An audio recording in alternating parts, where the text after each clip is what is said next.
here. There's players that have won before. We're going to have a look at exactly who are still multiple TI winner hopefuls for us after having such a cutthroat road to the international. We say goodbye to 8 teams and also a lot of two-time hopefuls. So right now, Tidebound, Tundra, Enigma Galaxy, and Falcons, they're the only team that have potential two-timers, Lacoste. Yeah, this is very interesting. You can see, you know, the old Tundra squad as well, Skeeter, Snaking, and Saxa being on the same team. You see the combination between Team Liquid, the EG with the Sumail. The King is back. The uncrowned King is back as well. Ame, he wants the crown. But, yeah, also the Chinese players as well. I'd say they've been very hungry. Last time they won TI was TI6. OG kind of had to ruin it because we had West and we had Chinese team winning. OG, we were too good at the time, kind of ruined the perfect sequence that we did have. But, yeah, I could definitely see somebody being around again as a TI champion. Yeah, well, there is still one person as well that could potentially be our very first 3-time TI winner. That's, of course, 33. He's still left in the tournament. All of our other potential three-peats were unfortunately eliminated when we had to say goodbye to both Aurora and Spirit there. Yeah, hope the stars align for him. I can't wait to ask if he's going to change his nickname to 333. I love you think you should have another one? I love that this is just Spirit and 33. Like, essentially, this is the 2-time Spirit. It's so funny. No, it is. It's a lot of fun to look at it when you see it there, and it was really sad to have to say goodbye to the potential of getting more competition with the repeats, right? It was nice to see such a full graphic of those 3-timers that could have been, but they weren't playing up to par. Lacoste, we had to say goodbye to them, which I think were... It's a mix of fan favorites, but also kind of player favorites. Everyone thought Spirit were coming in really strong. And yeah, I think we had like 70% of the people predicting that Team Spirit is going to be winning TI. And guess what? You people were wrong. So were I, because they looked way too good coming into TI. This is the squad that we talked about being one of the most resilient teams in the world when they're trying to close out the game against Team Spirit. But something just didn't click. I didn't feel them being as hungry. And some small mistakes were definitely made. But I'm sure this team will bounce back. Yeah, they like lost their last 6 matches in a row or something before getting not what happens usually.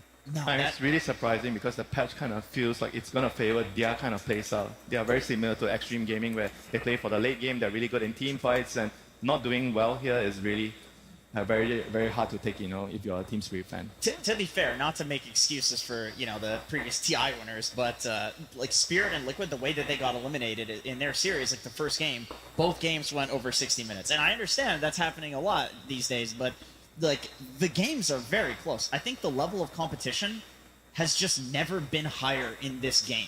I would agree with that, but also the way that the format played out too just led into we had to say goodbye to some of those teams. It was kind of inevitable. We've only got a top 8 here performing at the international, so we were going to have to say goodbye, of course, to 8 teams. And you've talked about, Winter, whether you thought this patch was going to favor them, but I want to see what heroes have been favored this patch, right? We want to see who's the most successful, who's been played the most, because that's something other teams are going to be looking at. They've had a couple of days now to really reflect on the road to the international. That was such an intense 4 days for them. Now they get those 3 days break. And for our most picked heroes, it's really heavily supported with the Disruptor, Bane, Pugner, and Snapfire. And the heroes here have one thing in common where they have catch and they're really good at the team fights here. So basically what's happening right now is you have to play the map. Maybe you don't have a good start, but you're still going to be farming on the corners of the map. So it requires you to have heroes that can catch the enemy heroes because you can't take a direct team fight. But when you are strong enough, the heroes that can take a direct team fight is obviously also going to be very, very preferred because team fights are very, very important, especially around the objectives. Tormentor, the Wisdom Shrine, Team is, I think, the name of the game, other than Helm. Yeah, these are all lane bullies, pretty much, all these supports. Disruptor, Pugna, Bane, Snapfire, and all 3 of those heroes have been picked, you know how many times? 33. I think this is a sign. It's his year. It might be the sign. I love like how into numerology Lacoste is. He's like, I'm just gonna, all the numbers, they just seem to meld together. This is the astrological. Yeah, Mercury is in retrograde. It is definitely in retrograde, yeah. What star sign are you, Lacoste? I don't even know.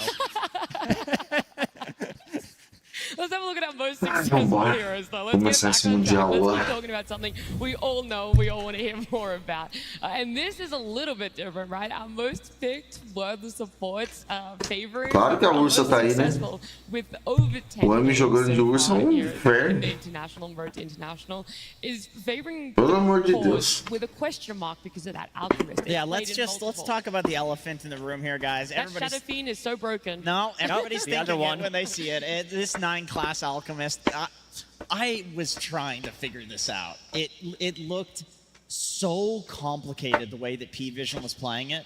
Like, this is something that just does not work in pubs, because every time 9-class would like clean up some farm somewhere, some core on P-Vision would go and basically like act as a support somewhere else. Like they had, and it was never the same core. Like you couldn't duo queue with a buddy and have them kind of like act as a core that's supporting. It was like whatever core it was convenient for. They were like weaving in and out of like, okay, 9-class, you can have. Ai, meu Deus, 8 minutos. I mean, imagine being DM, you know, in this sort of game, you know, it's... But the thing is, It works. It wasn't does just DM. It was okay, DM in the landing phase. Don't get me wrong. That guy gets grief, bro. But it was the other cores outside of the landing phase. Like it just looked like such a complex strategy to play against, which is why I understand why teams are just straight banning it. They're like, we don't want to play against a team that does this. It's just so weird. You're a P-Vision enjoyer, though, so I want to hear from Lacoste and Winter as well what they feel about it, right? Because you think they're going the way, Jenkins. So you're like, you're going to hype it up. It's done well, but I want to know if you guys are split, if it's the same as the win rate, if you're 50-50 on this hero.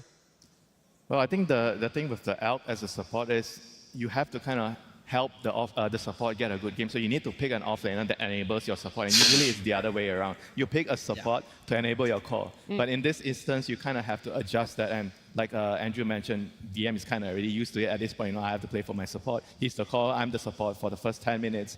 And it works out for them, you know, and especially because of the lack of information, you don't get to see what your opponents are practicing right now. So I think this actually helps them a lot in developing all this new Ah, eu acho que eu já sei o que aconteceu aqui, Holdout cara. will be playing this honest Dota throughout the years, ever since 9-class Acho que já sei, kind of this sim. trend where he's playing this position for Slark, something that he's on completely Eu vou tentar opposite arrumar, side of the peraí que eu map, já